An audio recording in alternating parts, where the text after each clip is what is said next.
Em nome do Pai, do Filho e do Espírito Santo. Amém. Documento 9. 17 de setembro de 1907, Cortes. Há aqui uma anotação a dizer que Jacinta e Lúcia estiveram na Reixida, hospedadas em casa de Maria do Carmo, da Cruz Menezes, a partir do dia 14 ou 15 de setembro. A data deste documento não está indicada, mas a comparação da caligrafia e da tinta usada nos livros paroquiais de 1917 leva-nos a supor uma data próxima, a 17 de setembro.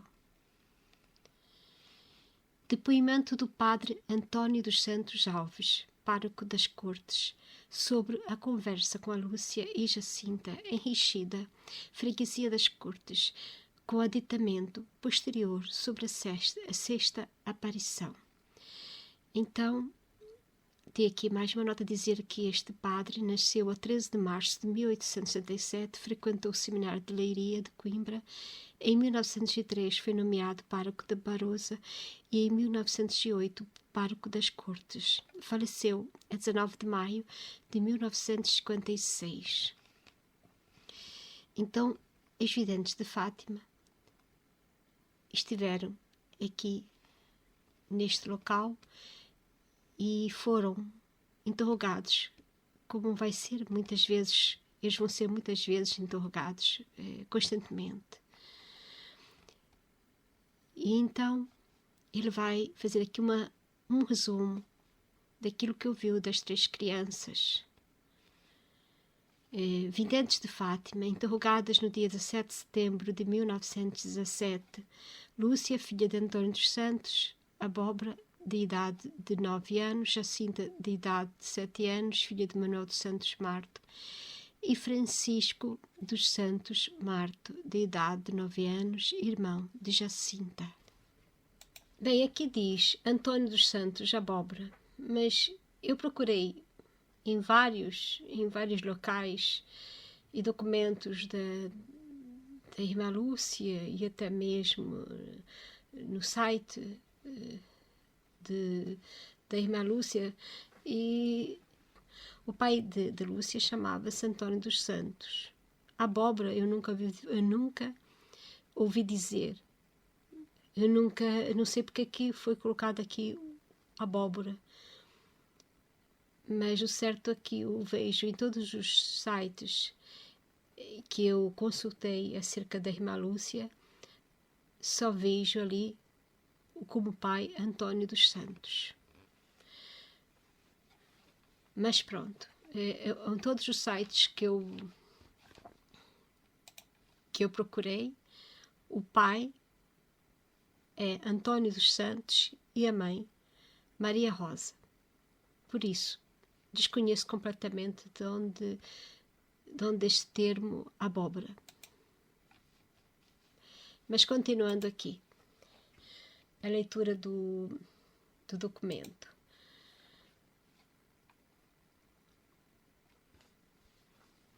O que diz a Lúcia, interrogada na presença da Jacinta, que pouco diz?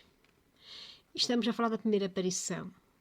E aqui logo se nota que a Lúcia é que fala, Jacinta quase ou nada diz. E continuando, que no dia 13 de maio de 1917, andando os três pastoreando as suas ovelhas no sítio da Cova da Iria, limite da Fátima, depois de haverem merendado, isto é, jantado, foram, segundo o seu costume, rezar o terço à Nossa Senhora, e que quando já tinham quase terminado o oferecimento do mesmo, viram um relâmpago que os amedrontou, pelo que a Lúcia convidou os outros a retirar, dizendo-lhes: vamos-nos embora, porque está a trovejar. Nisto viram um outro relâmpago, e na sua frente uma senhora extremamente bela, vestida de branco, com um manto igualmente branco, mas dourado, e com um resplendor na cabeça, fazendo lembrar o resplendor do sol, mas mais brilhante, como que pousou sobre uma pequena carrasqueira de pé, com as mãos postas, de onde pendiam umas contas brancas, mas lindíssimas. Ficaram aterrados com a visão, Mas a senhora tranquilizou-os, dizendo-lhes que não tivessem medo, porque não lhes fazia mal. Nisto a Lúcia perguntou-lhe quem era e o que queria, ao que ela respondeu que fosse ali durante 6 meses, no mesmo dia 13, e no último dia lhe diria quem era e o que desejava. Em seguida começou a desaparecer lentamente, primeiro pela cabeça, braços e o resto do corpo até os pés, que foi a última coisa a desaparecer. Eu, quando estava aqui a ler este relato, lembrei-me do facto de que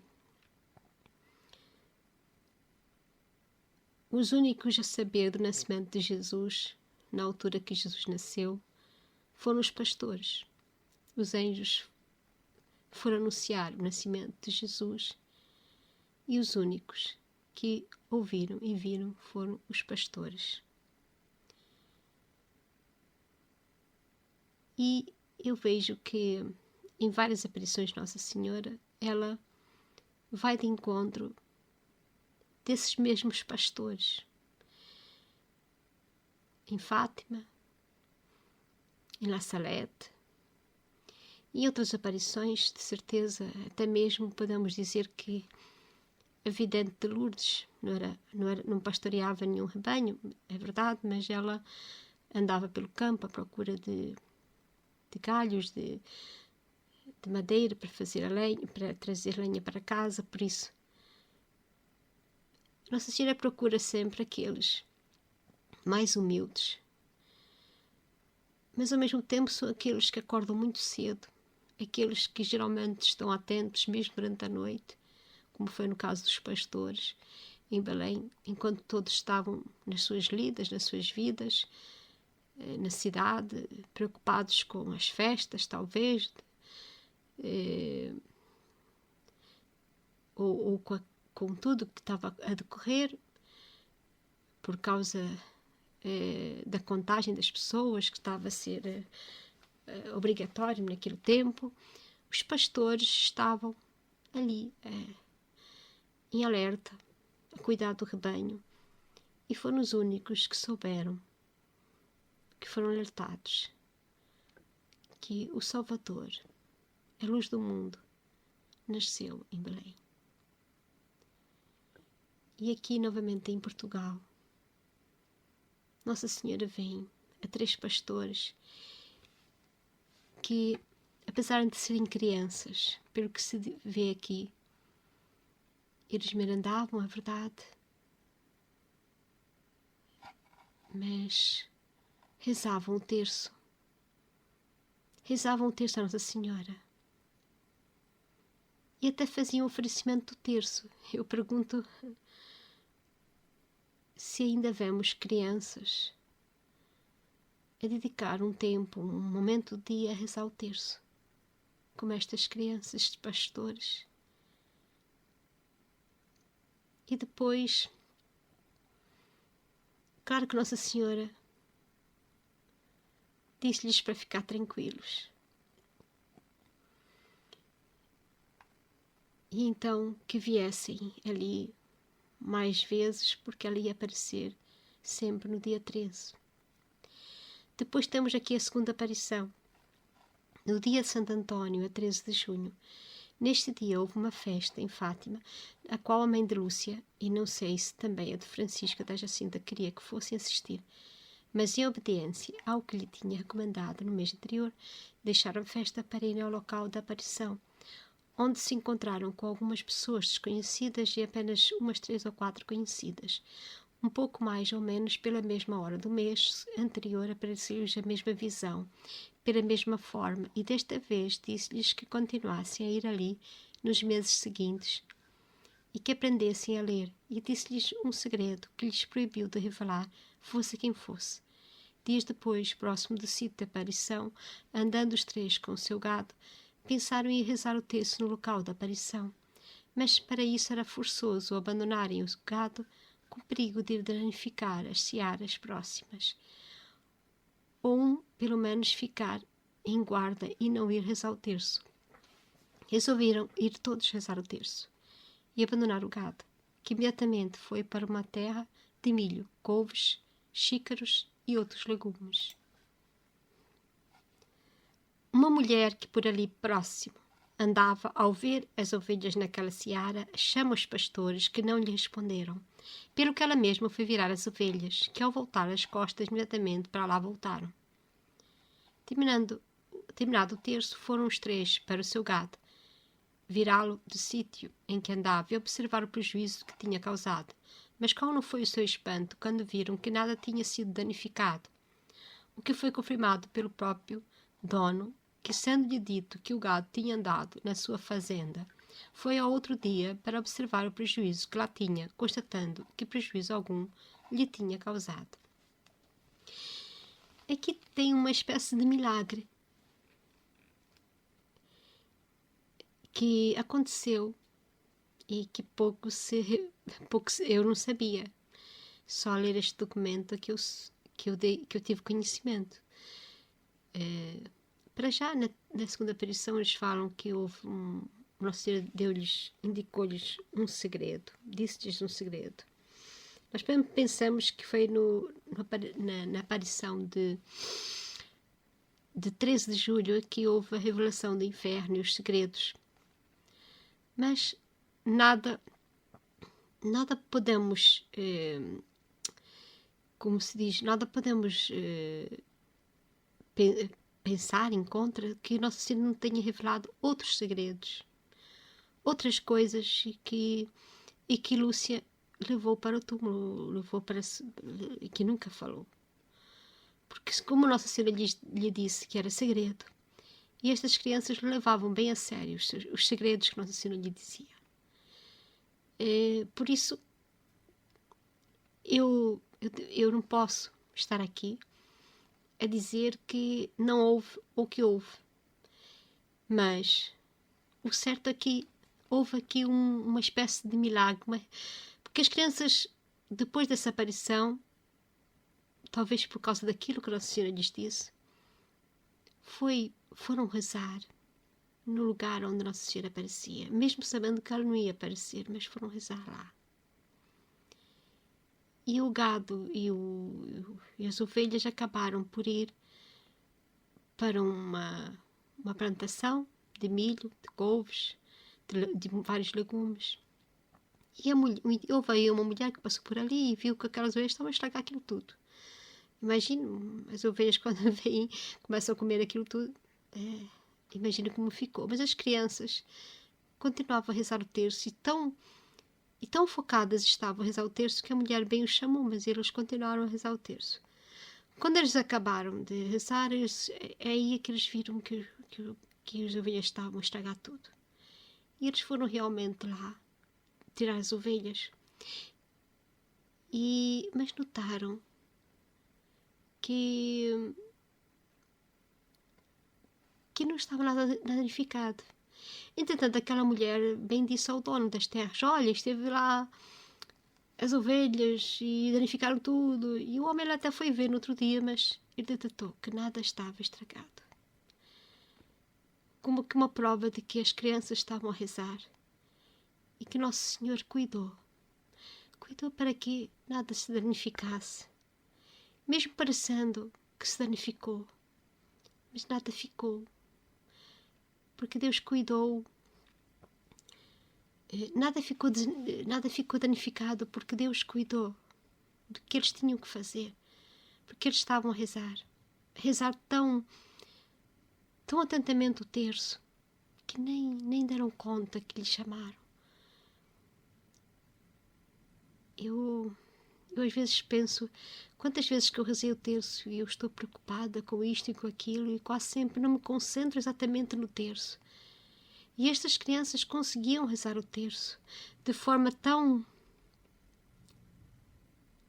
concentradas que a mim ensinam que eu, quando tenho que rezar o terço, tenho que rezar o terço, apenas rezar o terço e dedicar o terço a Nossa Senhora. E não posso estar ali com pensamentos aqui e acolá. Estas crianças conseguiam realmente dar a Deus o que era de Deus e dar aquele momento de oração para Nossa Senhora de uma forma completamente para ela. Ensina-me, Nossa Senhora, a fazer isso. Peço de mim a Nossa Senhora que que eu também aprenda a rezar o terço da mesma forma como estas três crianças rezavam. Continuando, terceira aparição. A 13 de julho, desta vez, recomendou-lhe que rezassem o terço a Nossa Senhora do Rosário para que abrandasse a guerra, que só ela lhe podia valer, e que nos meses futuros continuassem a ir àquele sítio até ali. Na quarta aparição, então pronto, na terceira aparição, conforme a Lúcia depois vai dizer, foi nessa aparição em que ela mostrou a eles o inferno, e que iam muitas almas para o inferno, porque não há quem reze pela conversão delas. E estas crianças levaram a sério este segredo, e aqui a Lúcia apenas diz outras coisas, que temos que usar o terço, que só o rosário pode abrandar a terra, que só o rosário pode abrandar a guerra. E só quer dizer o seguinte, que ela limitou-se apenas a dizer aquilo que Nossa Senhora disse que não era segredo, ocultando tudo mais que aconteceu neste 13 de julho. Quarta aparição. Desta vez apareceu-lhes no sítio dos velhinhos no domingo imediato ao dia 13 de agosto, porque nesse dia foram traiçoeiramente levadas para o Orém, pelo respectivo administrador que as enganou, dizendo ele mesmo que as levava em seu carro para o local da aparição. Nesse dia disse-lhes que se elas no dia 13 não tivessem sido levadas pelo administrador, o milagre para o povo não teria sido tão conhecido. Fez-lhe a Lúcia a vários pedidos para que convertesse certas pessoas e melhorasse alguns doentes, ao que ela respondeu que se converteriam e que melhorariam alguns, mas outros não, porque não acreditavam, e alguns nem sequer em seu filho. Então, aqui Lúcia relata aquela aparição que foi posterior ao dia 13. E depois aqui tem um pormenor. Caso elas não tivessem sido levadas para o administrador, este milagre não seria tão conhecido.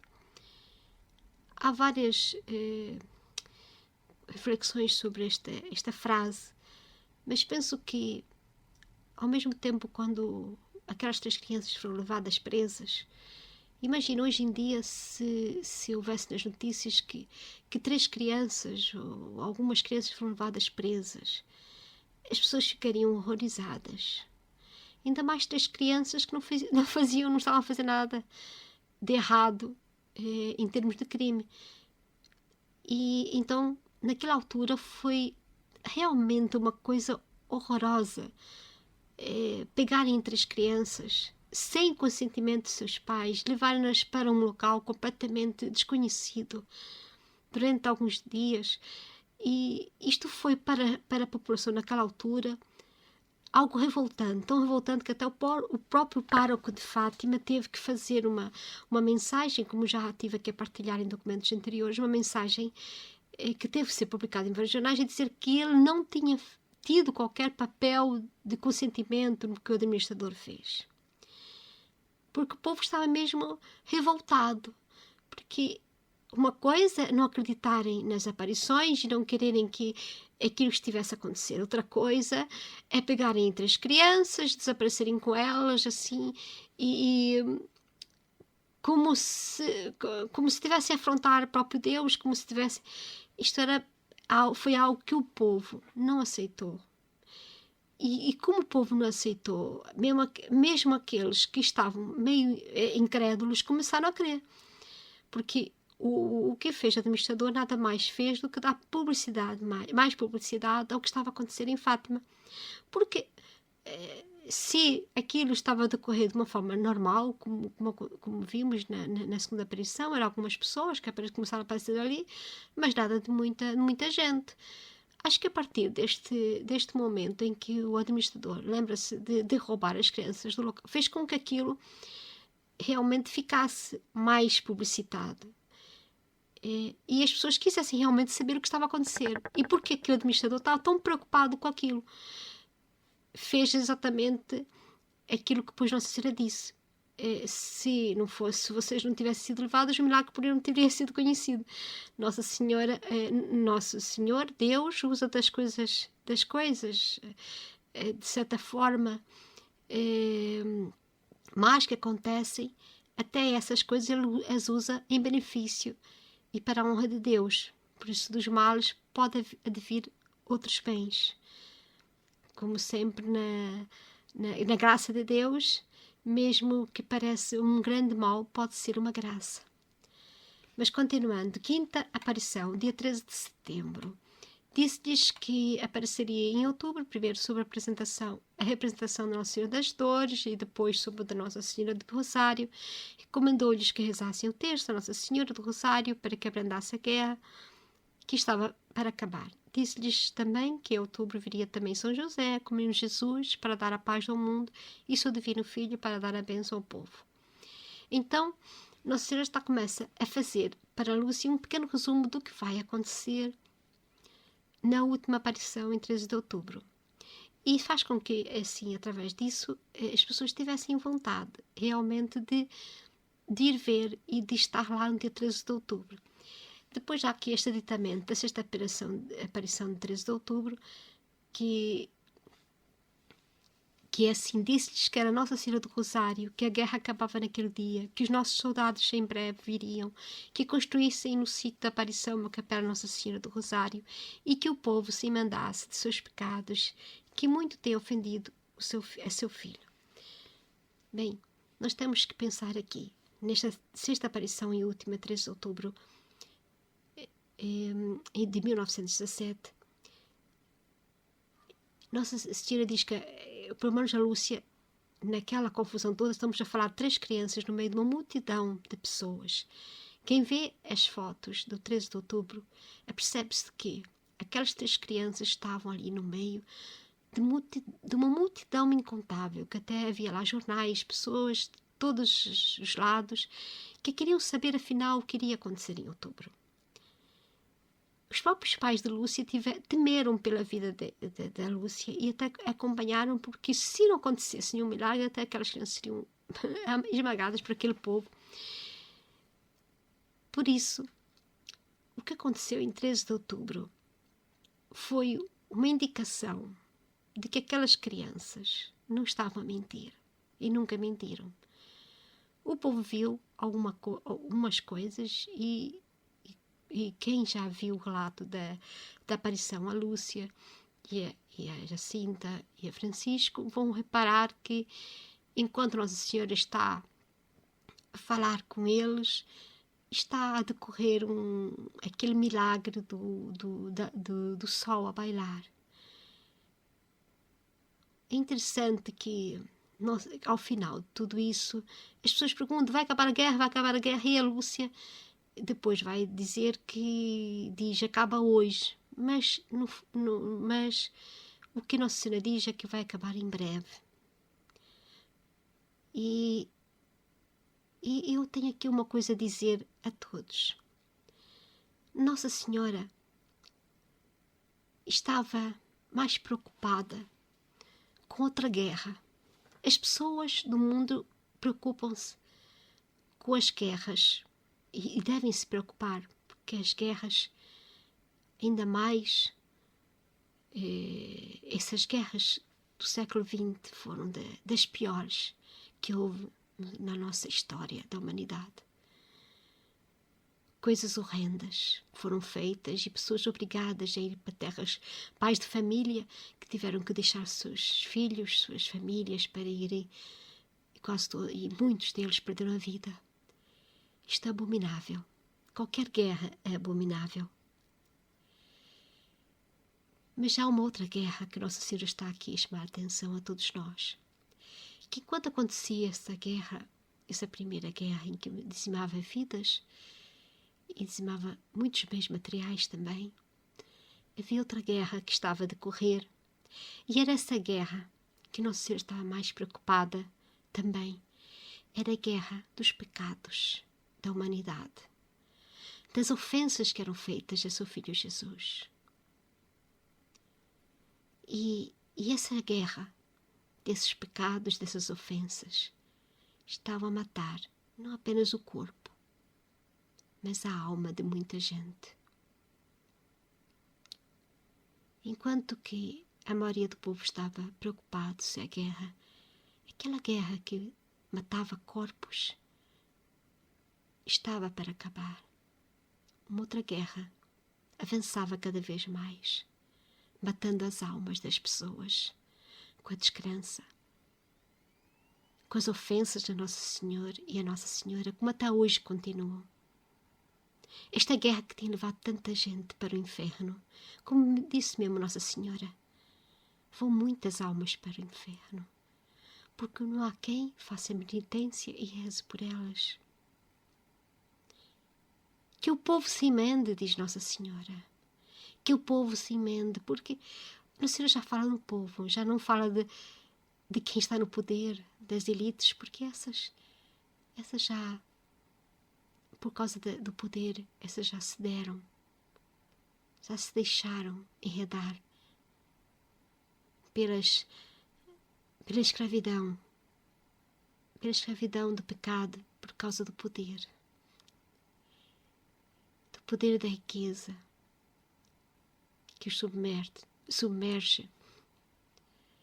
Nossa Senhora pedia ao povo, aquelas pessoas normais do dia a dia, nós, eu, vocês que estão a ouvir, Nossa Senhora está a falar connosco para que nos emendemos nossos pecados, que tem muito ofendido a Jesus Cristo.